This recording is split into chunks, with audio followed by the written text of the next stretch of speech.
Hi, I'm Liza Massey, Chief Information Officer for Marin County. I'm here today to tell you a little about my career.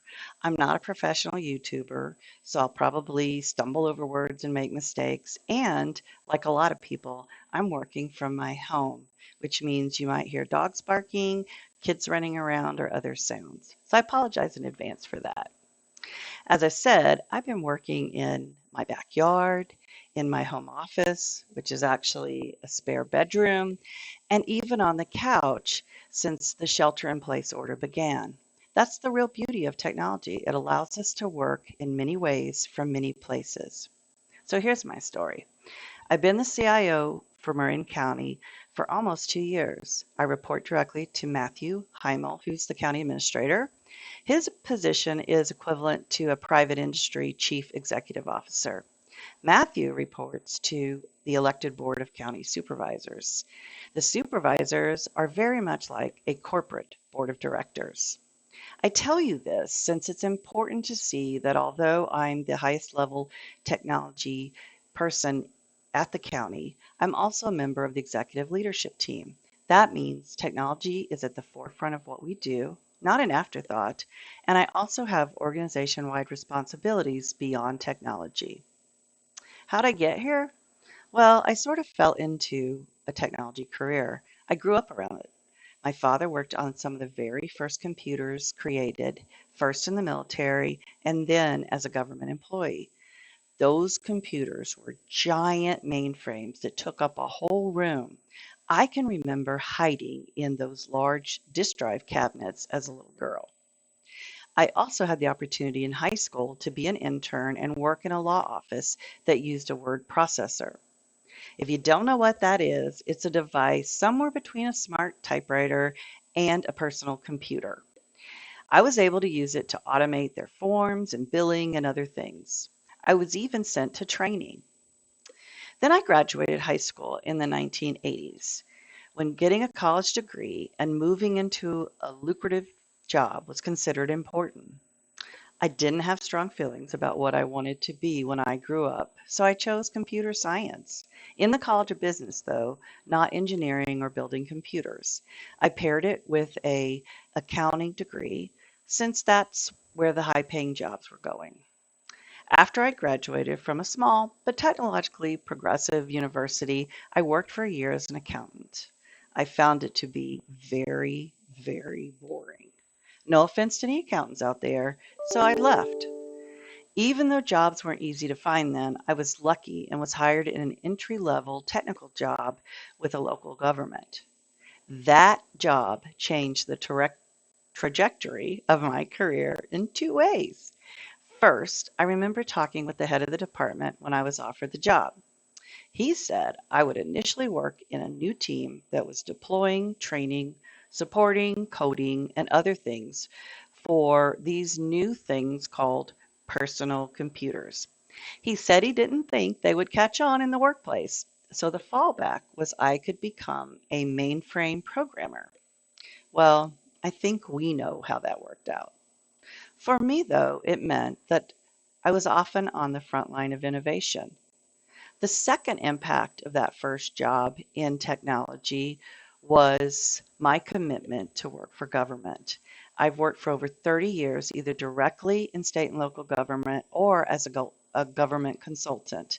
I've even briefly led a technology nonprofit and taught in both undergraduate and graduate school. The lure of public service to me is the mission, serving others, not the money. Don't get me wrong, I'm fortunate to be paid well and I have decent benefits. I found that being successful in tech requires hard skills, things like programming, systems analysis, but also soft skills, leadership, communication, problem solving. While learning the hard skills needed for my career began in high school and then at university, it's those soft skills that led to my biggest achievements. I also realized early on that I would prefer a leadership role over becoming increasingly technical. That's because I do not like being told what to do. Fortunately, the government agency where I worked provided lots of soft skills and management training along with the technical classes. Learning doesn't end with graduation from high school, university, or obtaining certifications. Being a lifelong learner is really the key to success. I'm still learning, taking classes, reading books, talking with my peers. Also, being proactive about your learning, not waiting or expecting your employer to take care of it, is critical. Well, I took advantage of my employer's training classes, especially if they were free. I read those books and articles and participated in professional organizations, often at my own expense. 10 years after receiving my bachelor's degree, I realized I needed a graduate degree to progress in my career. So, as a full time working mother with two children under 10, I went back to school and obtained a master's in public administration because I wanted to stay in government service. Today, the need for those tech workers is much higher than it was when I was early in my career. Things like the current COVID-19 emergency highlight the need for technology and the ability for tech workers to keep their jobs. Based on what you want to do, getting a good tech job doesn't always require a degree.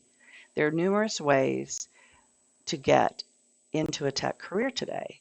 Things like online courses and certifications, coding academies, and more.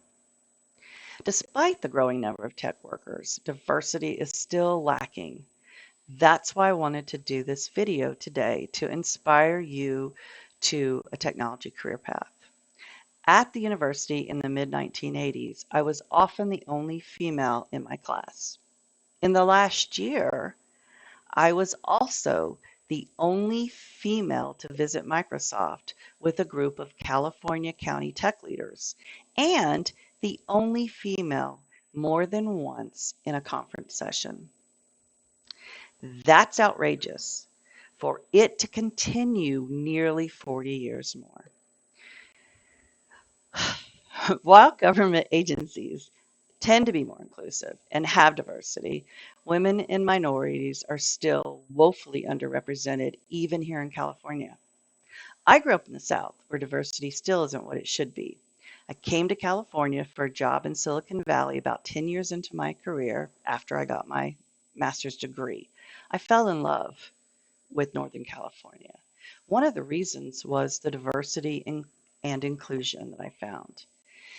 My husband and I left for a while, chasing other jobs and moving up the career ladder, but we're back in Northern California and we were here to stay. I've never found it hard to work with cross-cultural teams, probably because I value diversity. We're all different in one way or another. Working in a diverse environment, though, may mean we have to learn more about each other, but it's so worth it. With that said, diversity doesn't happen on its own. I found that you must be very intentional about creating it. I'm a head counter.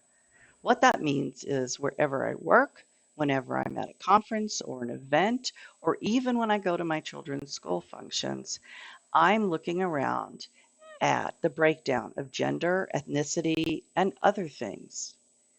If it is lacking and I have any control over it, I work to change it. If I can't change it, then I vote with my feet and my money. I have refused to participate in events that lack diversity by not attending them and then letting the organization or the organizers know why I wasn't going to attend. It means that sometimes I get asked to help, and I'm happy to do that. I've had the privilege of working on a variety of projects throughout my career. Right now, I'm currently consumed with the COVID-19 response. I lead a department of 90 technology professionals who are supporting remote working, online forms, digital signatures, data analytics and dashboards, mapping, and even remote meetings. Some of my favorite tech projects, though, included installing a new 911 system for San Francisco, launching 311, one call to City Hall in Los Angeles, to reduce the number of non-emergency calls to 911. What that means is if your neighbor's dog is barking, you don't call 911. You would call 311 to take care of it. That means that there is more opportunity for people in real emergencies to get a hold of 911. I also had the privilege of working with the Los Angeles fire department to install real-time mapping in their helicopters so that they could see maps of wildfires, where they're going, and predict where they're going to help with evacuation. But my favorite all-time project is anything that helped people work better with the government, online, not just inline. That's called e-government, and it uses a lot of the technologies I've already mentioned. Today, it even means virtual participation in county meetings and events. I'm often asked what I believe is the future of tech. The easy answer is everywhere and is part of pretty much everything that we do. Technology is necessary even if the work you do is not in a tech position. Technology is going to get more pervasive. It's going to be somewhere in every part of our lives, professionally or personally. Think about it. Right now, it's in your car, all over your house, including the refrigerator, the oven, your washing machine. It's being used for surgery, warfare, autonomous vehicles, customer support, stock trades, manufacturing, advertising, crime fighting, and I could go on and on. All of those without humans once the tech is in place. The downside of all this tech is trying to maintain security and privacy for ourselves and our information, not just from the bad guys, but from companies that want to use this information to make money or to deny us services. My parting advice is to select your career very carefully to ensure that it will even exist once you're through your education. If you don't believe me, then consider jobs such as working in a call center in manufacturing, or being a travel agent or a bank teller. Those jobs are disappearing. Experts predict that technology will replace a third of U.S. jobs done by people today in the next 10 years, including things like referees, pilots, astronauts, pharmacists. Who'll benefit from these changes? People who work in tech. I hope this information was both educational and interesting. I wish it was an interactive session, so maybe next year, and I would look forward to meeting you. Thanks for listening. Stay safe.